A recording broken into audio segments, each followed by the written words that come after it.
মাত্র ১৯ দিনে রামিসা হত্যার বিচার। রবিবারে কি ফাঁসি, নাকি আইনি গ্যারাকলে ঝুলবে বছরের পর বছর? আসসালামু আলাইকুম। আজ ৪ জুন ২০২৬। বাংলাদেশের বিচার ব্যবস্থার ইতিহাসে আজ এক বিরল ও অভূতপূর্ব নজির স্থাপিত হলো।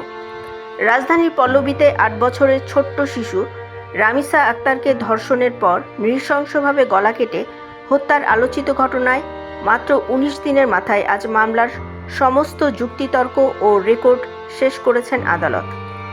আগামী ৭ই জুন অর্থাৎ আগামী রবিবার ঢাকা মহানগর শিশু সহিংসতা দমন ট্রাইব্যুনাল এই মামলার বহু প্রতীক্ষিত রায় ঘোষণা করবেন।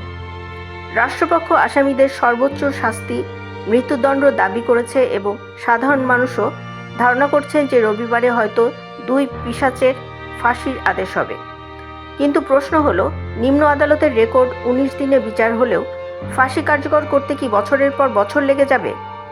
বাংলাদেশের আইন অনুযায়ী হাইকোর্ট, সুপ্রিম কোর্ট এবং রাষ্ট্রপতির ক্ষমার যে দীর্ঘ প্রক্রিয়া রয়েছে তা দ্রুত করার জন্য কি রাষ্ট্র বিশেষ কোনো ব্যবস্থা নিয়েছে? আজ আমরা ভাঙব সেই আইনি গোলকধাঁধা এবং তুলে ধরব কোটি কোটি সাধারণ মানুষের মনের আসল দাবি।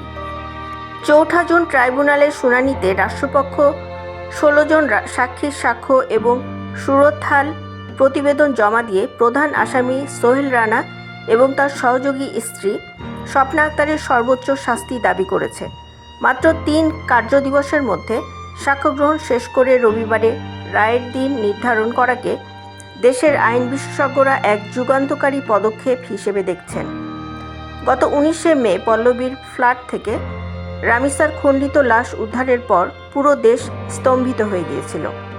কিন্তু ট্রাইব্যুনাল যেভাবে দ্রুততম সময়ে রায় দিতে যাচ্ছেন তা প্রশংসার দাবিদার। তবে আসল দুশ্চিন্তা শুরু হচ্ছে রবিবারের রায়ের পর থেকে। দর্শক, সাধারণ মানুষ মনে করেন নিম্ন আদালত ফাঁসির আদেশ হলেই বুঝি আসামিকে জল্লাদের মঞ্চে নিয়ে যাওয়া হয়, কিন্তু বাস্তবতা সম্পূর্ণ ভিন্ন।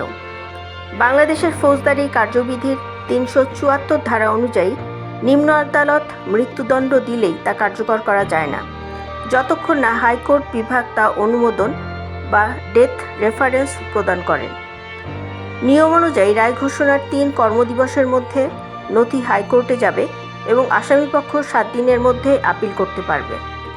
হাইকোর্টের ডেথ রেফারেন্সের শুনানি শেষ হতে সাধারণত ২ থেকে ৫ বছর লেগে যায়। এরপর যদি হাইকোর্টেও ফাঁসি বহাল থাকে, আসামি তখন সুপ্রিম কোর্টে আপিল বিভাগে যাবে।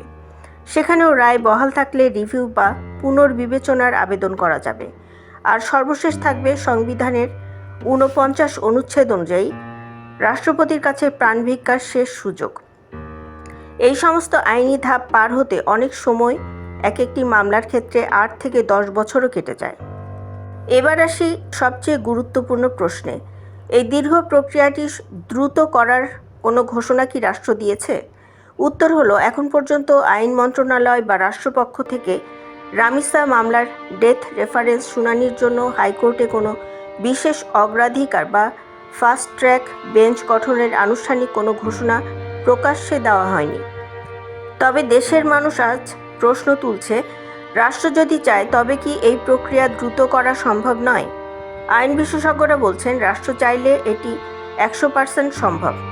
বিগত দিনে যুদ্ধাপরাধের মামলা কিংবা বঙ্গবন্ধু হত্যা মামলার মতো সংবেদনশীল বিষয়ে রাষ্ট্র বিশেষ অগ্রাধিকার দিয়ে অত্যন্ত দ্রুততম সময়ে সুপ্রিম কোর্টের আপিল ও ডেথ রেফারেন্সের শুনানি শেষ করেছিল।